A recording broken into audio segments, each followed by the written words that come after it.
So, my name is Amy Mesney, and I am here tonight to talk to you about how stress affects test scores. So, we all know that stress affects the brain because we talked about that last week. And so, stress affects the brain, so therefore, it affects test scores. Because if it affects how you can think, it's going to affect how well you can do. So, let's go ahead and talk. Um, So I want to talk first of all, just a quick review over how does stress actually affect the brain. So what happens is if you end up getting scared or shocked, that sudden noise or that fear causes you to go into what I always call alligator brain to the students. It's actually our fight or flight reflex. So it is a protection reflex that we have naturally in our body that keeps us from getting eaten. And this is something that we can't and we don't really want to get rid of. So it's important for students to understand that this is a natural process that they can't really help. But this is why it's important for us to relax and not go stressed into a test. And this fight or flight reflex is controlled by the part of the brain called the amygdala. And so what happens is if your amygdala takes over, it actually cuts off the thinking part of your brain. So at that point, even if a student knows all the answers, they can't access them. So again, you get scared, you go in nervous.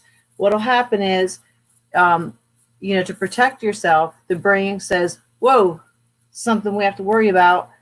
And it's like, okay, is it friend or foe? And that's the only thing that your brain can think of. So if you've studied, if you know everything, it doesn't matter because to protect you, your brain says no access to that information. Otherwise, you'd spend a lot of time sitting around, thinking about what's going on, and at that point, you'd already be eaten. So let's think about all those kids we've had, or maybe you've had that happen to you where you knew the information, you knew the answer to the test, but you couldn't think of it, and then afterwards, you're like, oh, I know that, and it's because you've relaxed, and now your brain can function again.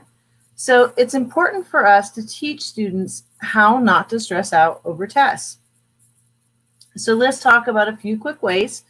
Some of the ideas that I've had, I always taught my students about the brain. It was a quick lesson I did at the very beginning of the year where I walked through just what I told you just now. So it's a quick lesson. It doesn't take long for kids to understand it. But knowledge is power, right? Schoolhouse Rock. So I always believe that if you know, then you can at least attempt to work with it. So for your kids who know they get stressed, now they know that that stress is affecting them. And so in a way, it prevents them from getting stressed because they know what to expect. And so when they can't think of the answer, they can say to themselves, oh, it's not me, it's natural. And that's why, like number 2 says, we really need to help kids, especially the kids that we know stress out very easily, ways that they can de-stress during testing. Maybe we teach them breathing techniques. Maybe we teach them visualizing.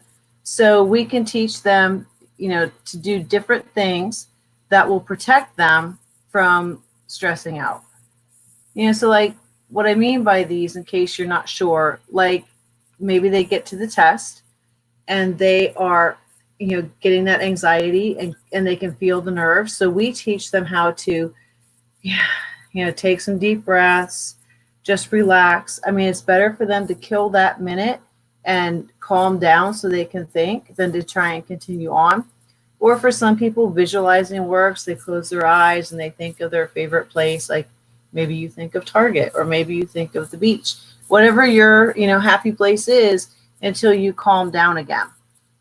And then the other thing I like to do to help students is I like to explain to them what is testing really for, because a lot of kids think it's a gotcha, like, oh, they're going to get me, I'm not going to know it, when in reality what purpose should be for, or testing should be for, is for us to know what kids know, what they don't know, what did they understand, what didn't they understand. The real reason that we test students is so that we can support them with what they didn't know.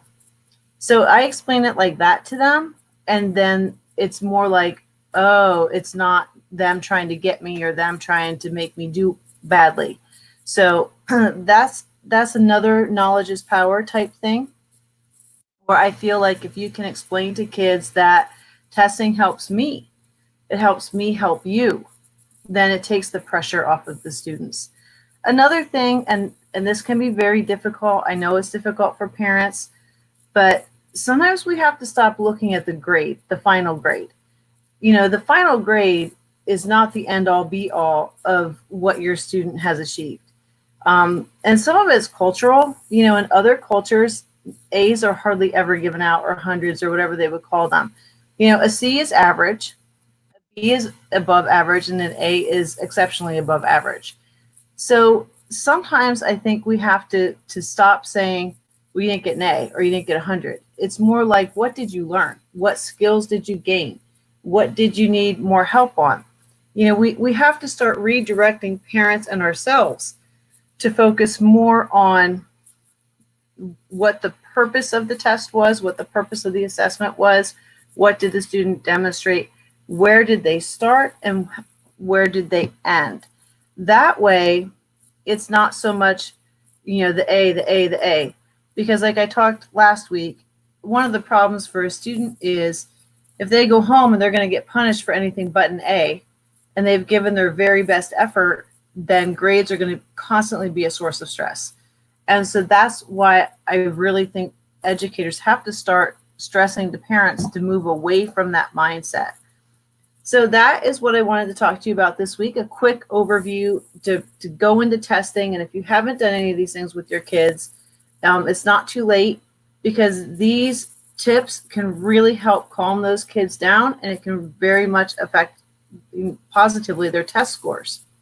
So my name is Amy Mesny, and I am from Teaching Ideas for You. And you can connect with me on Facebook, Instagram, my blog, Pinterest, YouTube, or my TPT store. Thank you for coming, and I hope that this was helpful.